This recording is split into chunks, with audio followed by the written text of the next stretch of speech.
Doctor Who in Lagos? Who would have thought? Of course, we have to unpack all the African mythological and cultural references in the latest Doctor Who episode, The Story and the Engine. Some spoilers ahead if you haven't seen the episode yet. The Doctor and Belinda land in 2019 Lagos and end up at Almost Palace, a local barbershop that turns out to be a cosmic spider-like ship powered by stories. The barber traps people in his chair and forces them to tell their stories, which he then uses to fuel the machine. At the heart of this episode is the concept of storytelling as a form of energy. The barber calls himself the godfather griot, djeli before, nodding to the West African traditions of griots, living archives who carry the memories of their people through spoken word. That legacy is reimagined through the Story Engine, a machine powered by stories where storytelling becomes transactional. The barbershop, normally a space for community, has been turned into a trap. We are told by the barber that he goes by many names: Anansi the spider, Saga the Norse goddess, Bastet, Dionysus, and Loki. Each of these deities represent a different piece of the storytelling cycle. Anansi the Khan trickster is the original story weaver. Saga the Norse goddess is the guardian of memory. Bastet, the Egyptian goddess, watches over music and celebration, spaces where stories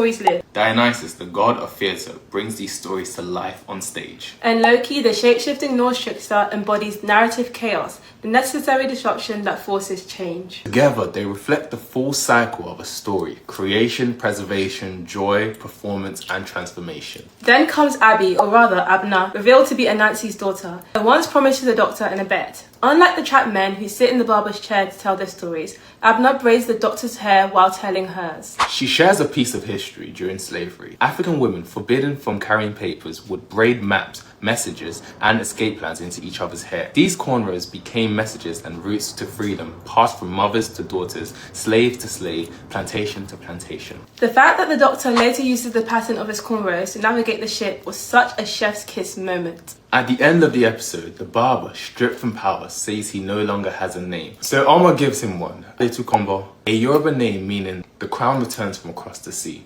Ade meaning crown, Okun meaning sea, and Bo meaning to return. It speaks to the idea that what was lost or displaced can still find its way home. Through Abna, Oma, and the Doctor, we're shown that power doesn't come from owning the story. It comes from how it's shared, who we share it with, and the care we take in telling it. To tell a story is to plant a seed, and what grows from it depends on how we honor our history, How we care for it, and how we pass it on.